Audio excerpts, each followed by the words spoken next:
All right. If you or someone you love is dealing with frequent nighttime urination, or as we like to call it, the 2 a.m. wake up call, or prostate issues, this episode is going to be for you. It's going to change the way you look at food and hormones, and we're going to be jumping right into it after this.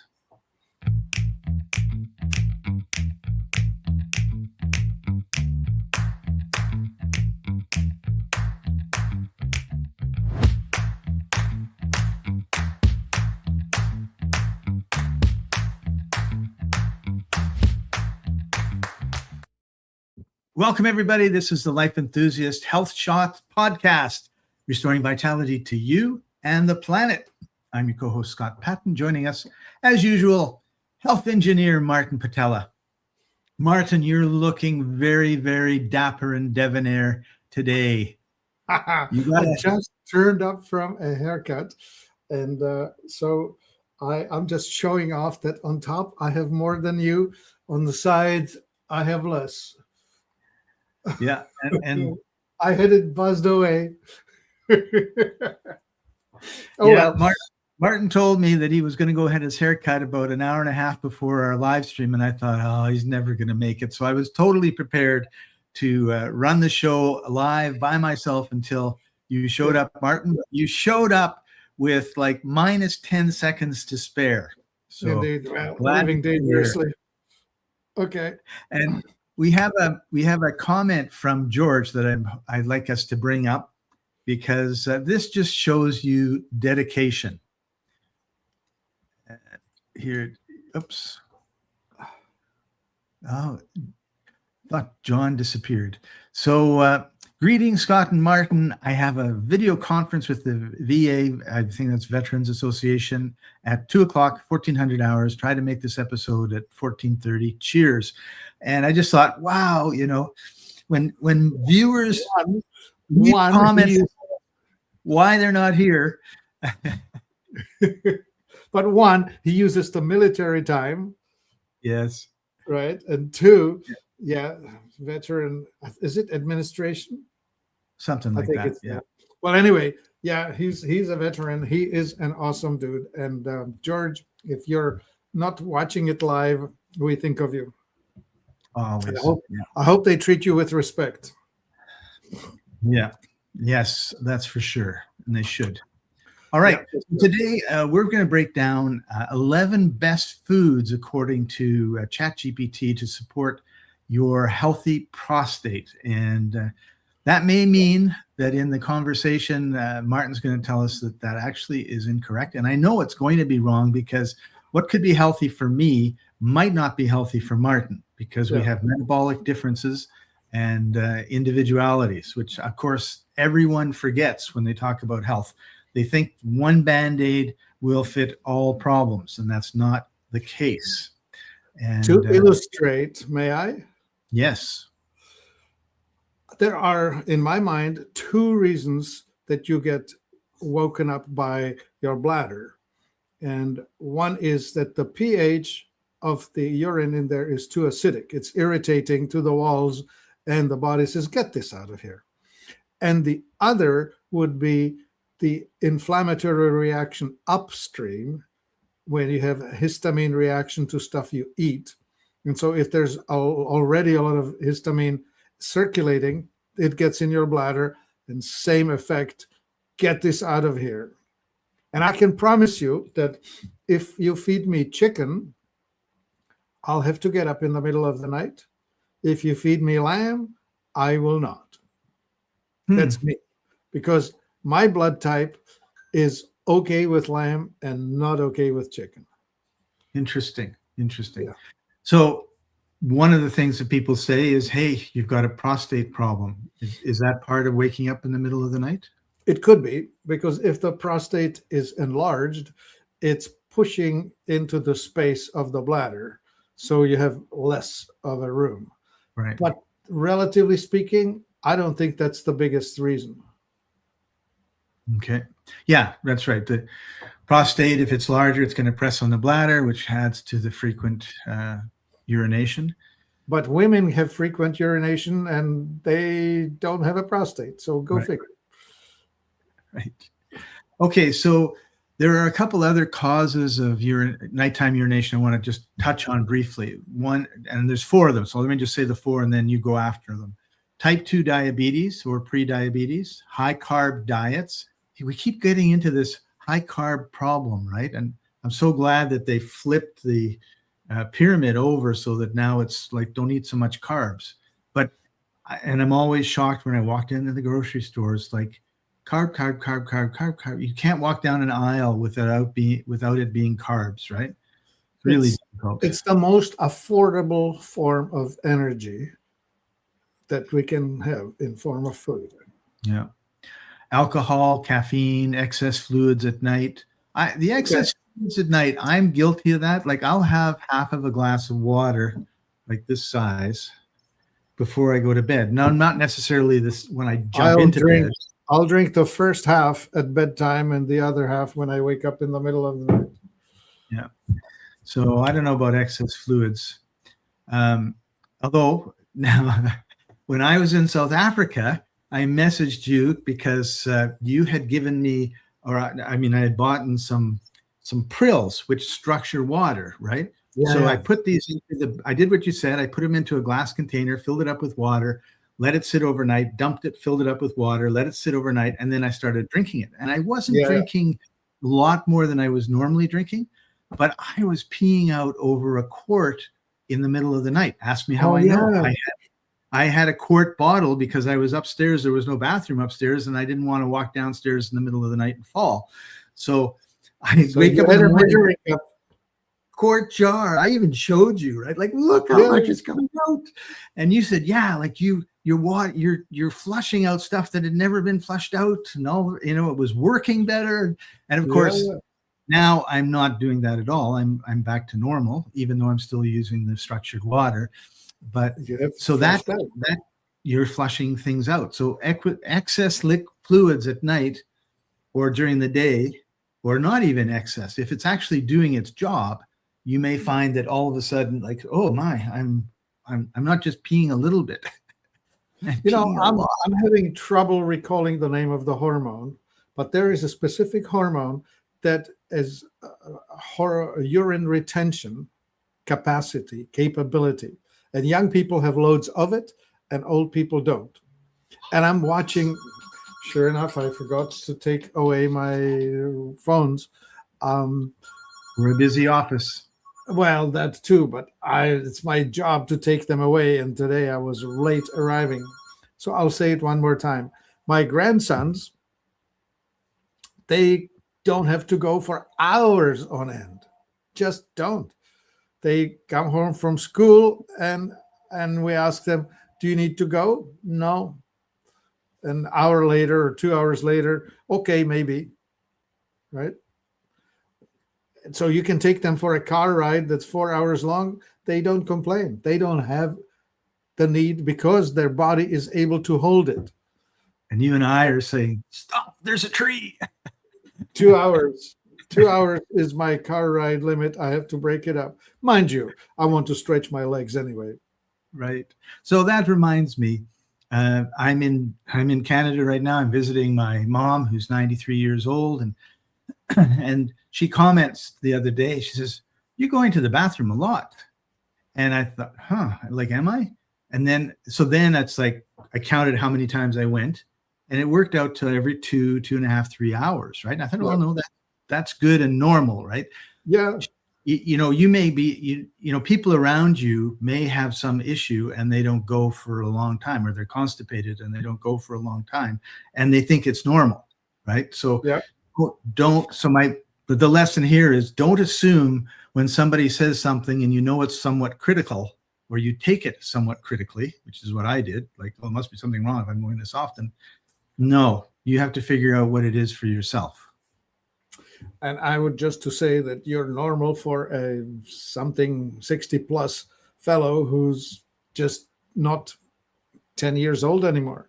As a 10-year-old, you don't have to go from the morning to the afternoon. That's right. Yeah. Okay, and the fourth one. So we had type 2 diabetes, prediabetes, carbs. Yeah. We have alcohol, caffeine, excess Yeah. fluids. The fourth one is medications, kidney damage, sleep Yeah. apnea. So Right. most people treat the symptom, not the cause. So let's discuss those a little bit here. Right. So the first one, of course, would be the pH balance, right? The people who are oxidizers are automatically acidified by eating starchy foods, therefore pushing themselves into the need to go more often. It's a guarantee. So half the population automatically is destined to be more likely to get diabetes, more likely to need to pee more often. That's just by recipe. And you mentioned the society is pre-programmed by government decree because they have started writing tax subsidies for big agriculture, for the wheat, corn, soy, and maybe lentil. They are all subsidized heavily. And I guess from the military perspective, it makes sense because they're easily stored. Right. Right. Like you can fill a silo full of wheat and it'll be good 2-3 years. So let's go back 10,000 years or maybe 5,000 years, right? So you're the king of a small country in 5,000 years ago, hunter-gatherer. Yeah, you're no king. You're a tribal leader at best. Okay, so when we become kings, we know one thing for a fact. There are droughts and people are going to starve. And if people starve, they're going to kill the king.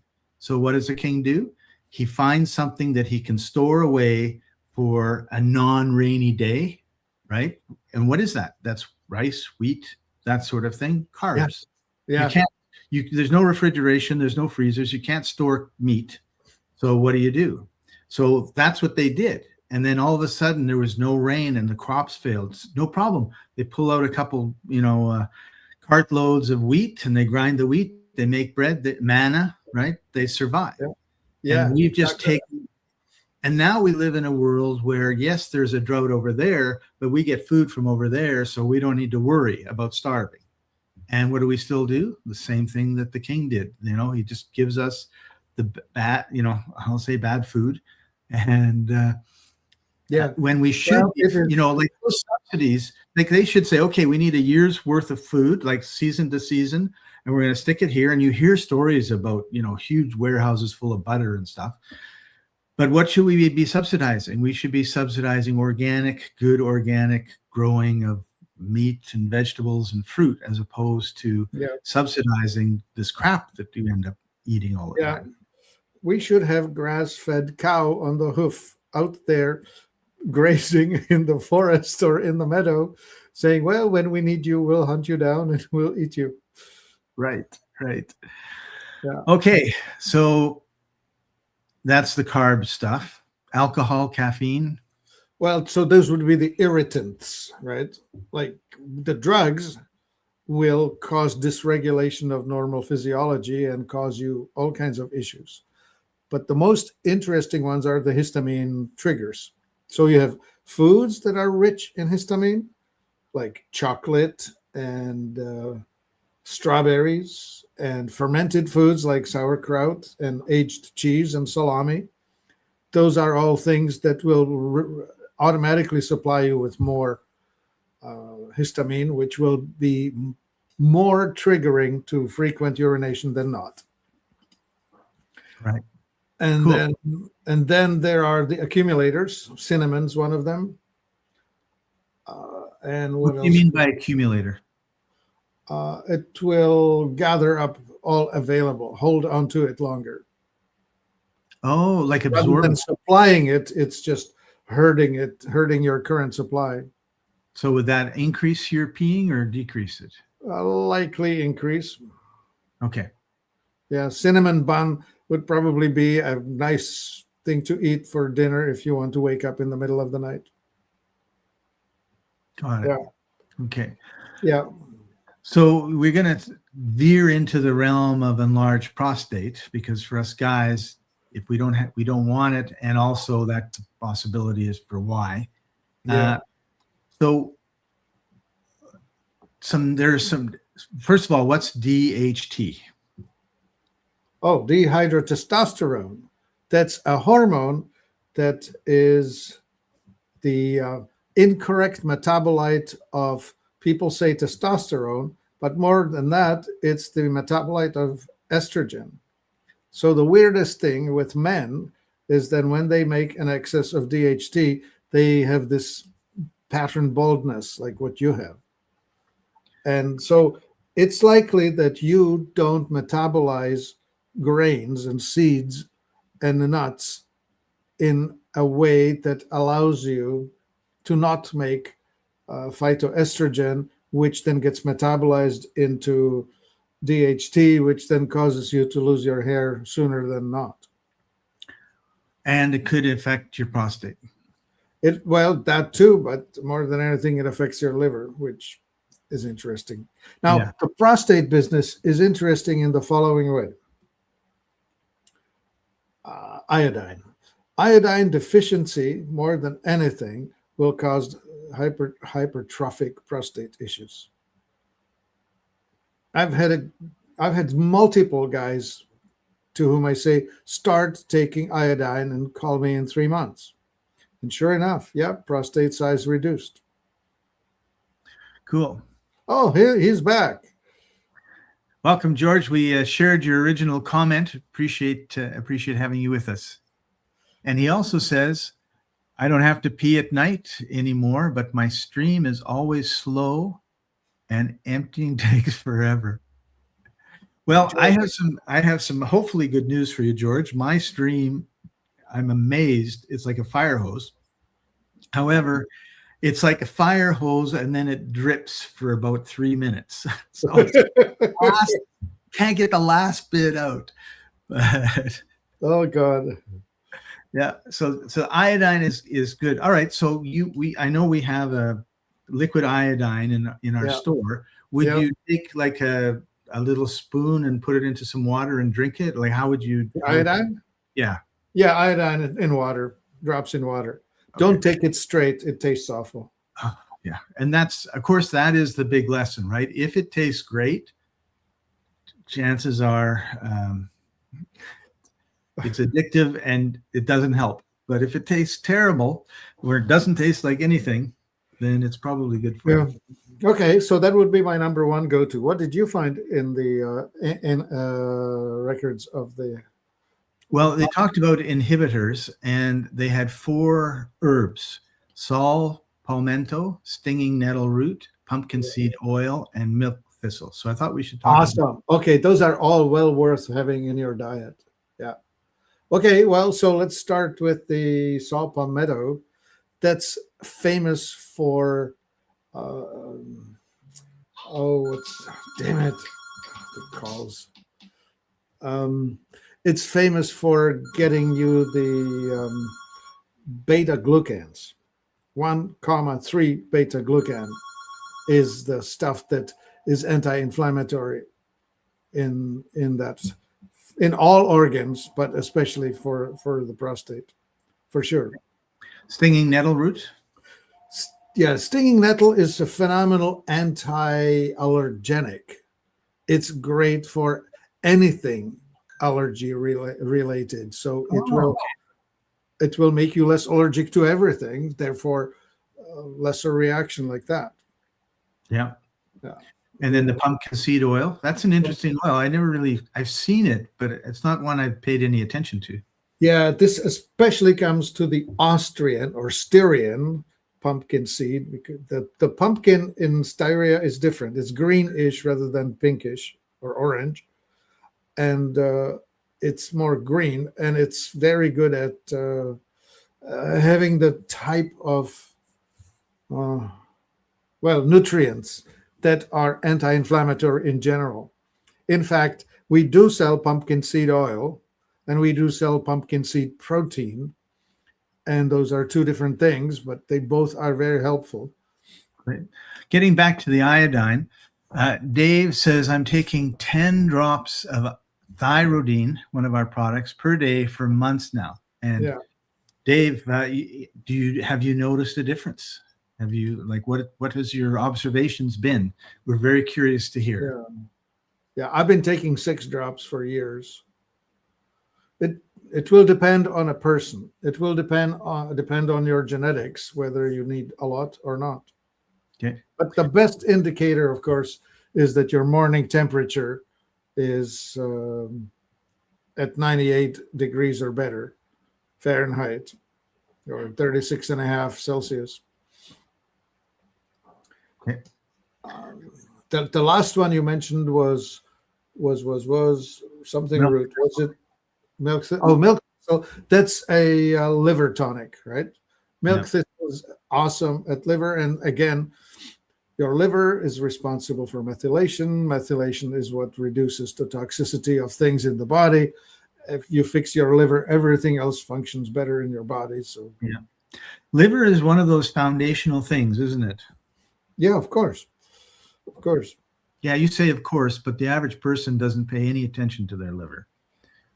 Well, they pay attention after they have been diagnosed with the fatty liver disease. Once they're in the hospital, they pay a lot of attention to it. And you know what's interesting, right? Like you can get there with alcohol, but you can also get there by eating too much carbohydrate, starch. Yeah. And Dave says, you just went over my experience. No peeing at night, but a slow stream. Everything gets filtered in the liver, according to our friend George. Absolutely. That's what it is. It's your filter system. And we naturally change the filter. It regenerates itself and everything else. So that's the good news. You don't have to do something to keep it. You just have to look after it, right? Yeah. And then the last part about insulin resistance and prostate health we want to go over is high insulin triggers IGF-1, which stimulates prostate growth. And that could be frequent eating, high diets, poor metabolic flexibility. Yeah. Which, of course, how do we get the insulin triggered? We get it triggered with overeating carbs or overdoing stress. Remember the following. Stress, doesn't matter what it is, emotional, physical, mental. You go into stress mode, it sends a signal to your adrenals to put you into fight or flight mode. Cortisol is released. Cortisol mobilizes all available glucose or glycogen for the fight or flight situation that you're going to be in. But you're not. You're sitting in a car, or you're sitting in a chair at a whatever. And so your muscles are not going to burn off that energy. And instead, insulin gets mobilized and it gets converted into belly fat and other inflammatory signals in the body, right? Right. So Dave says iodine is not helping with his stream. So we'll have to find out what else. Well, maybe it's time for the 1,3-beta-glucan, which would be the saw palmetto or something of the sort. Right. Yeah, if you're doing something for months and, well, sometimes it's maintenance, right? Like you need iodine. We know that's true, but you may not see it working on things that you're aware of. Yeah. It's like we're our own major experiment, right? Like, oh, eating sugary donuts is not a good idea for Scott. Yeah. So the other thing is, of course, you can just do an exam on yourself. Of course, you can go to your doctor and ask him to do the prostate exam for you. The way you'll find your prostate is you have to go after it rectally. So you go in, it's about a finger deep, and it's on the up side. So is it up? Yeah, it's up. So I check it all the time, right? In the shower, soap up, and put your finger as far in as it goes, and then go feeling for that object. It should feel about the size of a walnut and about similar type of a surface, somewhat bumpy, not smooth.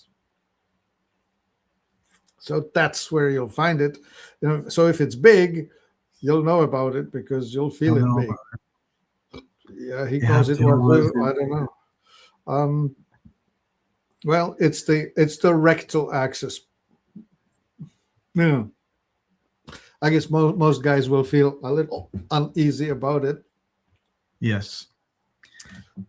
Uh, And if everything works, anyway, just you let your can doctor learn. do it. My You can, grandfather, who suffered with prostate troubles, would go for prostate massages. oh, That back then it was just sort of what do they call it? Like chuckle, chuckle, wink, wink. Grandpa is going for a prostate massage, but it had to have been done rectally, and it had to have been done with the intention of stimulating the release of the ejaculation, right? Because that's where it comes from. When a man is having his ejaculation, it's the prostate that does this squeezing action that pumps the thing out. yeah. So you got to look after it. It's important. Yeah, right. And good old Dave. He's thank you for participating, Dave. We appreciate you. You saw palmetto for years, kept upping the dose, finally gave up on Do it. a damn thing. Okay. Well, time for some Styrian pumpkin seed then. So we do have two products that we want to talk about, and All the right. first one is the pumpkin seed protein. Right. Yeah. So after you squeeze out the seed oil, you're left over with the physical mass, and that's what this is. So this is an isolate of the pumpkin seed with the oil removed. Right. Handy. All the polyphenols are in here. And that's pretty important. Yeah. And it's all about the stimulating the recovery and healing and all of that. Right. And basically it's raw, vegan, organic, kosher, and non-GMO. And go figure, right? It's a plant natural thing. Yeah. And all it is pumpkin seed protein, or that's it. Like when it comes to ingredients, you can't get much more basic than that. And that's what we want. Right on. And then the other one we wanted to talk about was Mailtone. Mailtone. It got a name from the male tonic, essentially, right? Oh. And it's a herbal thing for the boys. And this is a herbal, classic Western herbology, where you extract using an organic solvent a whole bunch of herbs and you put them in a bottle. And this is indeed improving the male health. And if you want, you can look at the ingredients in there. There's a list of 6 or 7. Here's our saw palmetto. Yeah, saw palmetto, that's that. And rhodiola, that's the anti-stress. And turkey tail, that's anti-inflammatory. And reishi, that's again anti-inflammatory. And maca, that's one I really like. I take that off. Yeah, that's for energy and endurance. And marshmallow is for less inflammatory. And ginger root. Yeah, that's a stimulant to make sure that these things are moving along. And certified organic and wild crafted. Talk a little bit about Earth Friends. They're an amazing company. We really like them. Well, now it's us. Now it's the Exula team working it because, unfortunately, the formulator, Elijah Free, that's where the EF comes from, Earth Friend and Elijah Free. He was an awesome master herbalist, and he designed these things. But Elijah bought the wisdom of having himself vaccinated when the COVID thing arrived, and then he got himself a turbo cancer and passed away. Oh. So what do you do? So we ended up inheriting or purchasing the leftovers of his business. I mean, he did that voluntarily in his last months. He worked with me to get me the recipes and the how to do it and whatever else. So we have it, and we now make it in our shop using his instructions.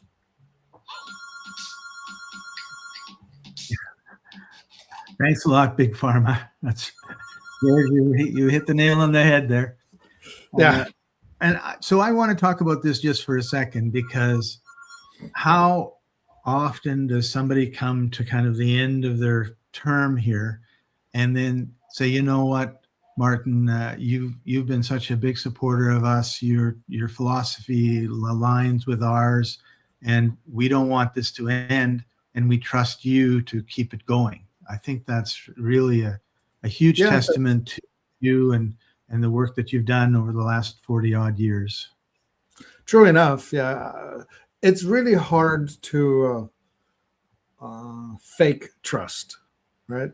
And I tell my staff, trust is gained or built by teaspoons and lost by buckets.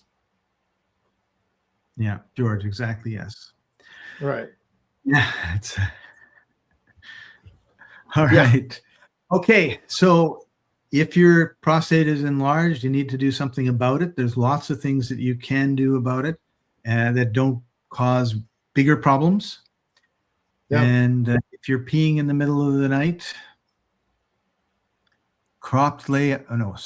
we have total trust in you, Martin. Thank you, George. Yeah, trust in Martin and tie down your camel. Tie down your camel, yeah. It's an old Arabic proverb. Trust in Allah and tie down your camel. My dad used to say, strong fences made good neighbors. Yes, sir. Yeah. Yeah, that's a different thing, right? Of course, understanding boundaries and understanding that from here to here, and don't be telling me what to do inside of my domain, right? Right. And I won't encourage on yours. So, Martin, I just want to put this out to everybody. If you have an issue with your health, but in this particular case where you're up at 2 a.m. every night peeing, contact Martin, and you'll either get him or one of his amazing coaches and talk to them, and they can give you some really good suggestions and ideas on things that can help. And if you call me specifically at 2 a.m., I am sure to be annoyed and work really hard at not getting those calls. Yeah. Reasonable time, please. So, Martin, any last words before we sign off? Well, aging sucks. I'm not immune to it. I am not nearly as perfect as I was 40 years ago, but I am hanging on in a much better shape than a guy of my age. I am not taking any pharmaceutical drugs, and I'm still functional. So there must be something to doing the natural therapy where we're able to do well despite the advance of time.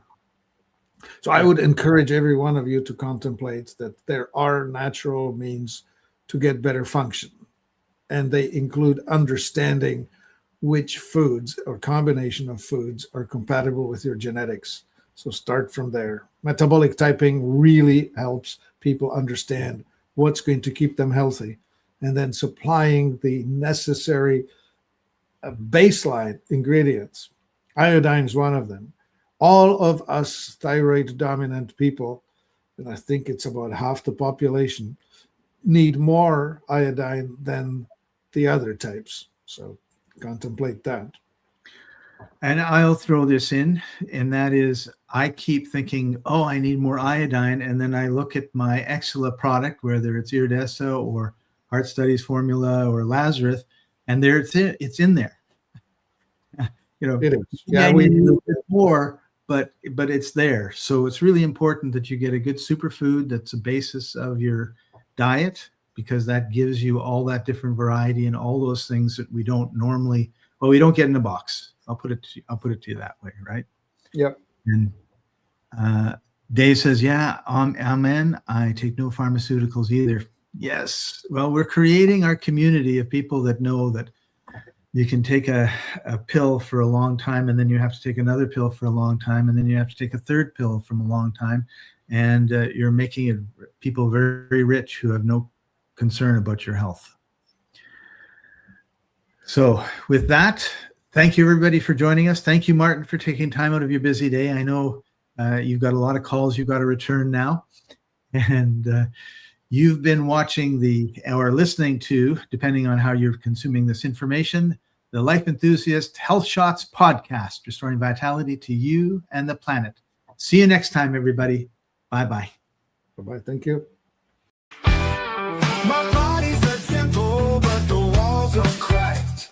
Stuck in the rubble of the years I've stacked. Stagnation in my veins like a river to the dust. Toxic whispers in the wind, but I gotta rebuild. I must.